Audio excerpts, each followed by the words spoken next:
Your take on Sean McDermott being Dude, fired? dude. First of all, getting fired doesn't really mean that somebody's a bad coach. We've had a bunch of good examples just the past 5, 10 years. Andy Reid, he worked out for both parties. He won 3 Super Bowls, and the Eagles won a Super Bowl and went to another one. Getting fired, I just want to make that clear. Getting fired doesn't really mean it's a bad coach. But sometimes, like we've talked before the past couple of weeks, sometimes a new voice in the locker room is needed. And I think it was I think they were like a couple years late of firing him. But like you said in the beginning, my only issue is if general manager Brandon Bean is responsible for building the roster, how come he got promoted and not fired? That's my only issue. Like I have no problem like cleaning the house, but if you're gonna do that, you gotta fire everybody that has been there. First of all, and that's where it started earlier in the day. That's so Brandon Bean, since he's been in Buffalo, I think he has drafted like something like 58 players, That's a whole roster. and out of 58 players, only two turn out to be Pro Bowls. That's it. Oh wow. So that's not a very, very, I don't know, that's not very, very impressive to me.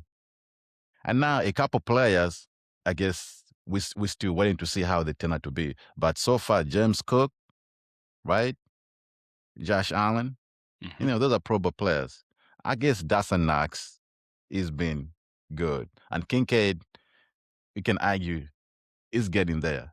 But for the most part, a lot of the players that he has drafted, they have been good players, but not great players. And out of 58, you got to hit at least on, and I'm not expecting to hit on half of that. It's hard. This is NFL. At least give me 10. You know what I mean?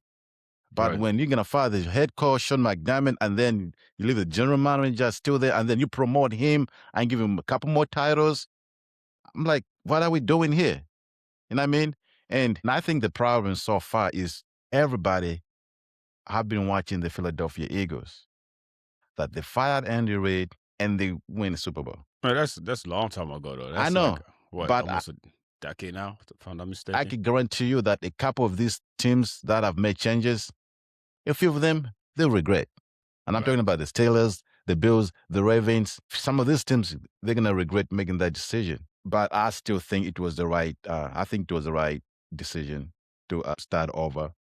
And I pray and I hope whoever comes in, he better be successful. Yeah. You know why? Because there's 3 things going on for him. We're gonna be opening up a brand new, flashy, nice stadium. One of the By best stadiums time. opening up. Okay? You're gonna have Josh Allen still in his prime. You can think whatever you want about Sean McDermott, but he has built a great foundation. Every single year they win double-digit games and make the playoffs. So whoever's coming through, better bring it. Wise. Those Mavs are gonna go crazy, man. If we go back to being mediocre like we were, missing the playoffs, winning 5, 6 games in the new stadium, man, that would be terrible. But like you said, man, I think Brandon Bean should be. Right. Was the firing right? Is it the right move? I say yes. While he built the culture, the ceiling was hit. Sometimes it happens. Like you mentioned, a lot of these head coaches has Yeah, gone.